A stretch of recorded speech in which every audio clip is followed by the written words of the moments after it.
Thanks for staying up later, which is what we're doing with Michael McKean. You know him from Dream On, seen on Wednesdays on HBO, but that's not where we're going to start. And eventually, yeah, we'll get to Laverne and Shirley, but the thing that's on my mind here is Spinal Tap. Really? The staying power of Spinal Tap. You know, it's like that cockroach that makes its way across the kitchen, and no matter how many times you corner it and spray the Raid on it, somehow it's like a genetic mutation, and it just keeps on coming back for more. I'm picking up a negative clank here, Bob. I mean, I think they're a pretty darn good band. No, that's true. It's the band that refuses to lay down and admit that it's been dead for at least a decade. I don't need a woman. I won't take me no wife. I got the rock and roll, and that'll be my life.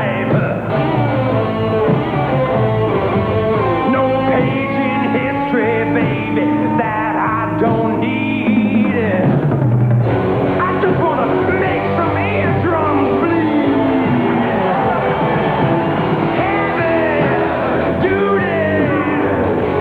Heavy duty, rock and roll. How much better did you get as a musician in the course of Spinal Tap's history? Well, not too much, I hope. No, it's funny because in my regular life, I do a lot of songwriting and arranging at home, and I do it primarily with keyboards, just because that's a newer instrument to me, and I'm still learning it. And it's also, you know, what's on the keyboard is what you write on the little lines, whereas a guitar is still a matter of feel and chords for me. So I think most of my improvement was done in the vocal field, I'm happy to say. I didn't know whether I was going to be able to do it, to play 26 cities in a row after, you know, listen, that's the time to start doing that is when you're 19, you know, and drinking heavily. So here I am, 20 years sober, and I'm in my 40s, and so I was a little afraid that I was just going to rip everything out the first night and wind up singing very badly for the next 23 shows. But it turned out okay. What percentage of the audience that comes to a Spinal Tap concert do you think is in on the joke, and what percentage thinks, hey, this is pretty good? Two-part question. I would say 98% know that Spinal Tap didn't really get started 25 years ago. And I think that 98% of the audience is showing up with the intention to play a part that is congruent to the part we are playing. We're pretending to be Spinal Tap, they're pretending to be our fans. And it's a pretty good relationship, because no amount of disappointment will fail to amuse. The other 2%, I think they got the wrong tickets, you know, from Ticketron or something, and, you know, they thought they were going to see the Leonard Skinner revival.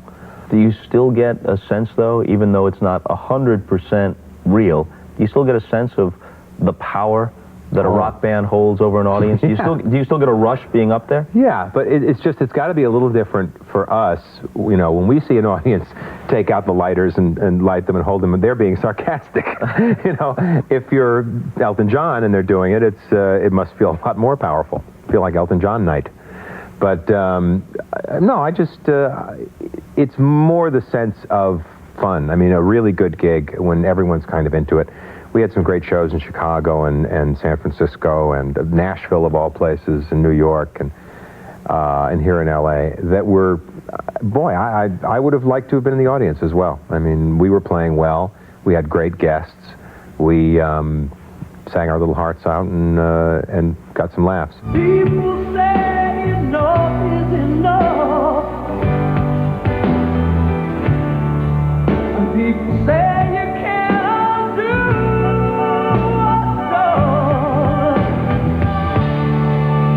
People say the road is just too rough.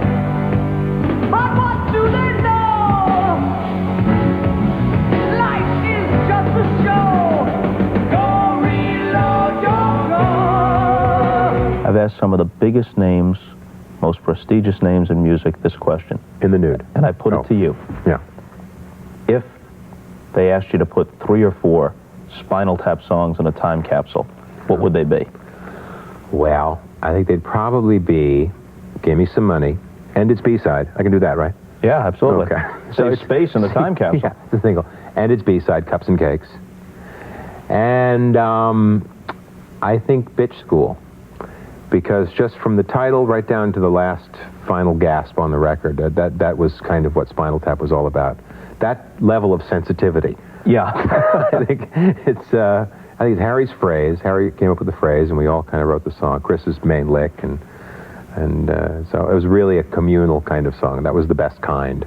I think Big Booty is a cult favorite, Big Bottom? isn't it? Big Bottom. Yeah, it was called Big Booty briefly during the disco era. Yeah, I guess. No, I'm just thinking of the lyric. I'm not looking at the label. No, there was a remix. There was I happen to know the 12-inch entire remix. lyric. You probably know this. There was a 12-inch remix of Big Bottom called Big Booty.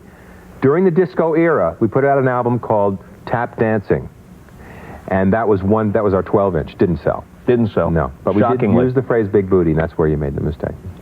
So I'm off the hook. Way off really. the hook. But you know, way. But you know, I'm embarrassed by this because I fancy myself kind of a chronicler of Spinal Tap's history, and now, I've made an egregious I don't error. think so. I just think you Americanized it. It can happen to anyone. I met her on Monday, 'twas my lucky Monday, you know what I mean. I love her each weekday, each velvet, each cheek day, you know what I mean. My little gun's loaded and she's in my sights. Big game is waiting there inside her tights, yeah. Big bottom, talk about mud flaps. My girl's got 'em. You know what is shocking, though? What? How much some of these songs sound exactly like stuff that people pay good money for, and it ain't no joke. Well, yeah, but that's kind of part of the joke. There are some pretty good songwriters out there, even some who only use 3 chords. There was a single out last year, or in '91, I guess, called Thunderstruck. The AC/DC song was a #1 record. I'd say there's like maybe 3 chords tops in there, and no surprises, but it's just you roll the windows up and you turn the speakers all the way up and you stamp on the floor when you hear the thing. That's a great rock and roll song. So, God, if we had gotten that good, even with no jokes, I mean, we could have sold some records. But see, that's the thing. I mean, there is that we never went overboard with the joke in a couple of spots. Seems to me that something that's at the center of a lot of stuff you do, and especially Spinal Tap, is that you started out as a broadcaster. Harry Shearer, too. You know, that radio kind Harry, of stuff. definitely. Much more than me, really. But you've done that sort of work, right? Yeah, somewhat. I think actually the first time I ever worked on the radio was 1970 when I came out here. But having that kind of point of view sort of gives you that perspective to look at these things the way they were presented in newsreels, the way they were presented by the straight press, which was a big thing. I mean, Bob Green made an interesting point when Roy Orbison died. After Roy Orbison died, he noted that the obituaries were very knowing and very appreciative. He said, had Roy Orbison died 15 years ago, the guy on the desk would have been someone who, like Ed Sullivan introducing the band, would say, here's something for all you youngsters. Yeah. And all of a sudden, Robbie Robertson and it would be a be paragraph. You're absolutely right. Yeah. Green is right. Yeah. So we grew up watching this stuff observed and reported by people who didn't understand it, and we thought it was funny. We thought it was funny, and when we found out what we needed to know by ourselves. I think a lot of the stuff that I've done over the years comes from being an obsessive fan. You know, an entertainment consumer, very much a TV baby. And I saved everything. I've only written 3 fan letters in my life, but I saved all the replies. But I was, I could have told you probably every film that Boris Karloff ever made when I was 15 years old or so. Now I can tell you about 3/4 of them. But I was always that kind of guy, and I watched credits. I noticed when names would come up. Freddie Francis, I would see as director of photography, being nominated for an Academy Award for Far From the Madding Crowd. And I go, Freddie Francis? Could this be the same one who directed Dr. Terror's House of Horrors back here, starring Peter Cushing? Right. That's the kind of brain I have. Totally useless in the modern world, but not in the entertainment world, though. That was the point I was getting to, however awkwardly, and you focused on it. Yeah. Well, it is definitely the kind of mind that it's fun to run your own fingers through when you got nothing else to do.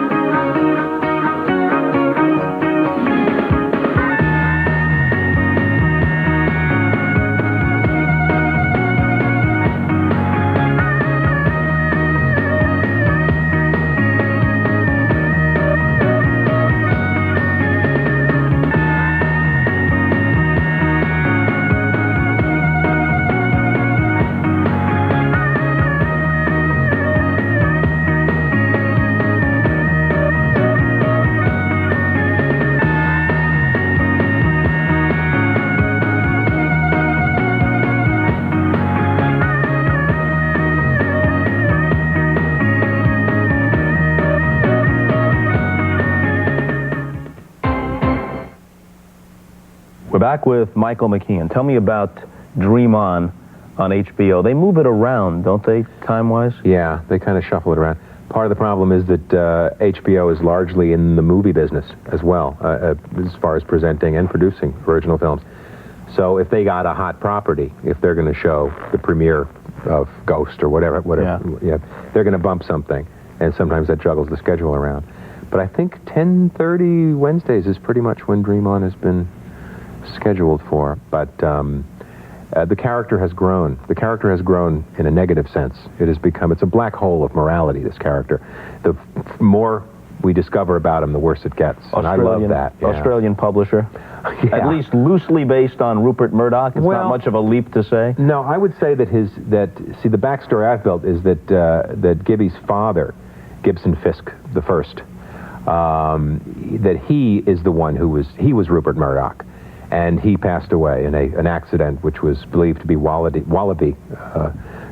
Forget it. I had a great joke there. I had a great Australian joke, but I'll leave that to the writers. Yeah, wallaby related. In a wallaby related incident. Gibby he's been kind of cut loose with all the money. And so he's gone to New York because the women are better looking in New York, he thinks. And he's bought this publishing company, and that's going to be his flagship for the takeover of America. But basically, he ain't putting out any material that's deathless art. No, that's definitely true. There was one episode called For Peter's Sake, which recently won a couple of ACE Awards for Betty Thomas' directing job, and Marta and David, who are the writers of the show, creators of the show, their script. And when Marta was writing the show, she came to me and said, just how bad is this guy? How dark do you want to go? And I said, hey, the sewer's the limit here. I mean, whatever you want to do. Because he's a thoroughly homophobic man who hires an AIDS-inflicted writer to write the journal of his last days, because death sells, basically, and that's it. And when they get a bigger name who gets AIDS, they go with him instead, and they dump the other guy. Right. It's a really cruel, heartless character. And I love that, because I'm such a nice guy. And when you get to make a jump like that, it's gratifying. See, the great thing about cable, in addition to all the junk that's out there, certainly it multiplies the junk just by virtue of volume, but there's a place for stuff that's worthwhile, but that appeals to a sensibility that's too small for network television. And Buffalo Bill was really a cable show. It was a great show. Yeah. So was the Slap Maxwell story. The shows that I thought were better than almost anything else on network TV, and I applaud the producers and the networks for giving it a shot, but they didn't go. A show like that probably could go if it had started on cable. Well, when we were first doing Laverne and Shirley, they kept telling us it's not as important. It's important to be funny, but it's not as important as being liked. Mm-hmm. And, our characters, who were very profane to begin with, Lenny and Squiggy, the characters that David and I created 10 years before Laverne and Shirley, were just very profane. We could only do them in nightclubs where, there were no kids. It was very much a, kind of a slimy act. We had to make them a little nicer for TV. Now, I love the fact that I don't have to tone Gibby down on Dream On. Like I say, it's, what do you got? I'll take care of it. For a while, there was almost a frenzy around Laverne and Shirley, if that doesn't overstate it. You must have gotten some interesting feedback, right? Yeah. Most of it pretty good. I mean, there was something about my character which attracted friendliness rather than evil. It wasn't one of those things that people knew it was a character that I had made up, but they seemed to be nicely disposed. There was a woman who came up to me in a toy store. I was there with my kid. This was years ago. And there had been an episode where Laverne was having trouble adjusting to the fact that her mother was dead. She had never visited the grave. It was that denial thing. Hey, listen, I think I know how you feel, Laverne. Yeah, I do. Really, I do. Because, see, I hated myself most of all, too. I figured I had to be some real loser for my own mother to desert me. Ain't it sort of thing with you, Laverne? Kinda? Don't you sort of feel that maybe your mother wouldn't have died if you'd been a better person?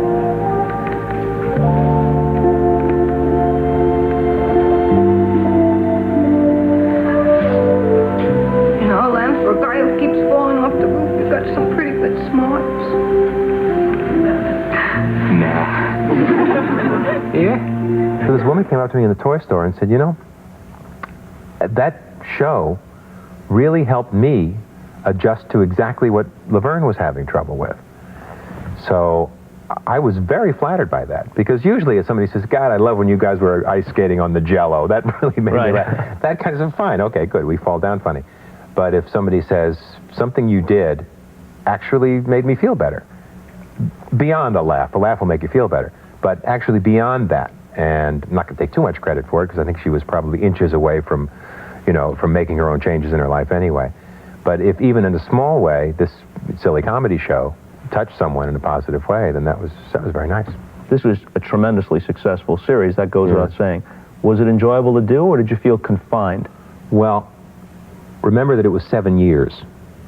That's longer than your junior high school and high school put together. So you can't just say, well, was junior high school and high school, was that a pleasant thing? Yeah. Some of it was wonderful. Some of it was like hell. It was great to be making steady money for 7 years after a long stretch of making no money. So that was very nice, and I got these teeth, and I got a nice little house in Connecticut and all that stuff. But it also entailed some very strong personalities who came and went, as far as writers, producers, people who were involved with the show. Watching egos get inflated and dashed, my own among them, I hope. I hope I'm just returning from a dash, because it's kind of nice up here. You know, I just think that there's something that happens when if you're in a show that goes to #1 the first week and stays either 1 or 2 for 4 years, you're fairly prominent.